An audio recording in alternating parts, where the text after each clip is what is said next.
Hey there, mate. It's once again time for the golden age of DC Comics, 365 days. I'm sorry.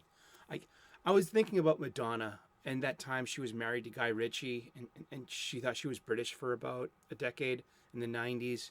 I thought that was cute. I was going to try that for a day. No, I'm not going to do that to you. Hey there. Welcome back once again. It's time for the golden age of DC Comics, 365 days, where I take this beloved coffee table book given to me about 2 decades ago by one of my best friends. It's been surfing my coffee table ever since. I've read it, I've looked through it, friends have gone through it. It's been a source of conversation about one of my favorite subjects for years. And we're sharing this with you because if you're tuned in right now, you might love comic books as much as I do. And yeah, I need a little tape here. I got to stop beating the book. You know what I mean? I love this book. But yeah, it's a page a day book. I'm going to open up a page a day and we're going to read the blurb. We're going to look at some comic book art. We're going to talk about this modern American mythology of this pantheon of super beings, these super gods and goddesses. And it's May 1st. Happy May Day. And happy birthday, Lisa. Thank you so very much for being a good friend all these years. I loved the Gita according to Gandhi. That was a great gift. Thank you. And another gift given by a best friend. Yeah, I'm charmed. I'm blessed, truly. And how are you doing today? I hope you're doing awesome. Remember, every day is a good day every day is a good day to read a comic book. I mean, they can take you away to another place. They can make you forget about, you're lying in a hospital bed with a nebulizer mask on for 5 minutes.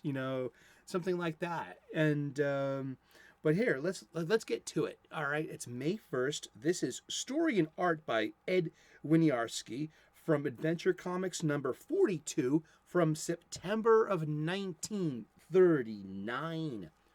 Minus a pilot, the plane suddenly noses over into a dive. The helpless inspector's eyes, the rapidly approaching sea, and his doom. Dun dun dun. Yeah, huh? That's a panel. That's a pretty good panel. It's got speed lines. It's got motion. It's got tension.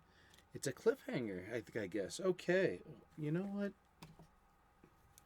As Jim Kirk said in Star Trek II, The Wrath of Khan. Damn.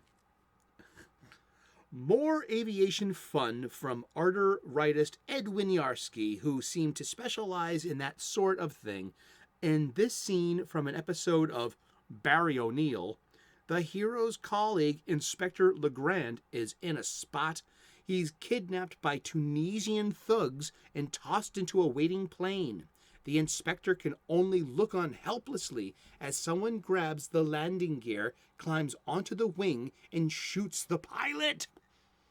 Cliffhangers like this one were commonplace in the early days of comics when stories were continued from issue to issue and individual episodes often ran only a couple of pages. Could that mysterious interloper turn out to be our hero in disguise?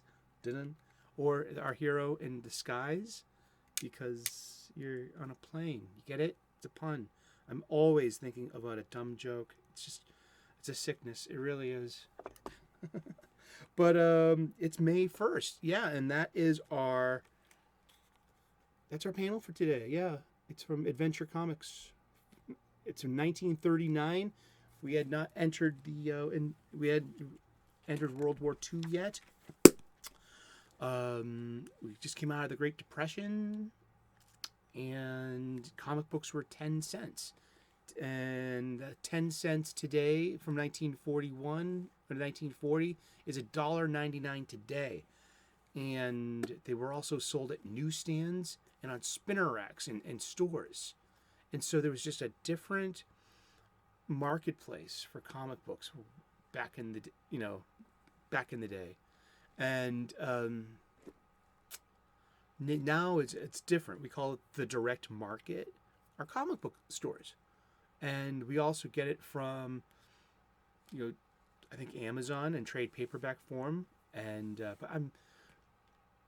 but I'm meaning the magazine, what we adoringly refer to as the floppy, the monthly magazine that has a cover price. Let's look at another random issue of a 1982 Marvel comic. These 60-cent Marvel comics, so 60 cents in 1982 equals $1.76 today. I mean, and the cover, the average cover price of a Marvel comic right now, I think, is $3.99 to $4.99 for the same level of production, basically, with ads. Check out these ads. Oh, I think I mailed away. Brian Massey, if you're watching, did we mail this away? The dog tag sounds wicked familiar, dude. And ads. It's a magazine. Luke Skywalker, Pariah. Yeah, this is peak Bronze Age, man. This is the 60-cent Marvel era. This is me as an 8, 9, and 10-year-old. The 60-cent Marvel era. That's like my wheelhouse. And but yeah, the Marvel comics are pretty much the same thing, except that cover price. Wow. I hope the stories justify that in the art, quality. I mean, it is comic books. It's just comic books. It's a pastime, and it's a wonderful thing to be part of and to talk about, and it's a culture, and it's I just hope I hope it's always healthy, and I hope it's always fun, and always and worth the cover price. Being a kid, it was just the was it a collection or was it an accumulation? This was our pocket change. This was a lot of money to a 10-year-old, huh? And of all the choices you had, and they were on these shelves and these spinner racks, and they were at the newsstand. A newsstand is, if you're a youngin, just tuning in, the newsstand was a structure that was usually built on a public street that had an array of daily newspapers and of weekly and monthly magazines, and it was a cash business, and people didn't have tablets yet, and people didn't have smartphones yet, so people took magazines and newspapers with them wherever they went to receive their information and their news.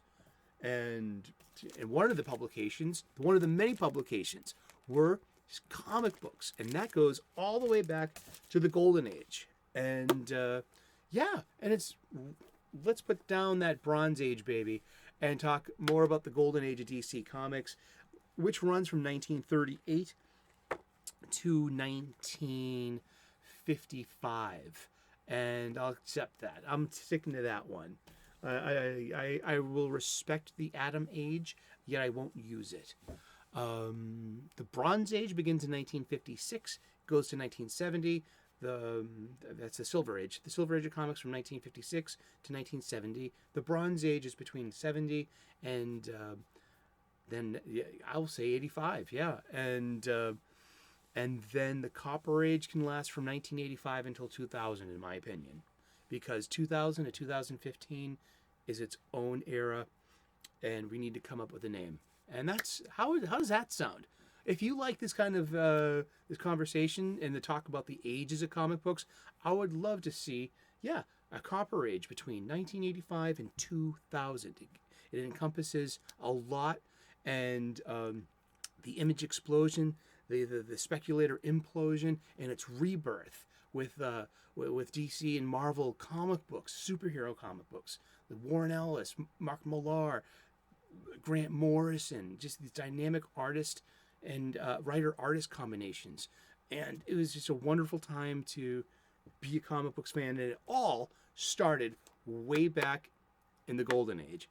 And we're still talking about it today. Thank you so much for tuning in. Like and subscribe if you could be so kind. I make daily content. I talk about comic books every day. Tune in tomorrow at 3 p.m. tomorrow, U.S. Eastern. We're going to talk about comic books every day for the rest of the year. We are. Tune in tomorrow, please. I make cooking videos. I'm a professional chef. I talk about spirituality and gratitude. I'm an ordained minister, an amateur theologian, and we get spiritual here. Hashtag lighten up. And thank you so very much. I hope to one day earn your subscription. And thank you for tuning in. God bless. Namaste. Good luck. And we'll see you tomorrow. Okay, bye-bye.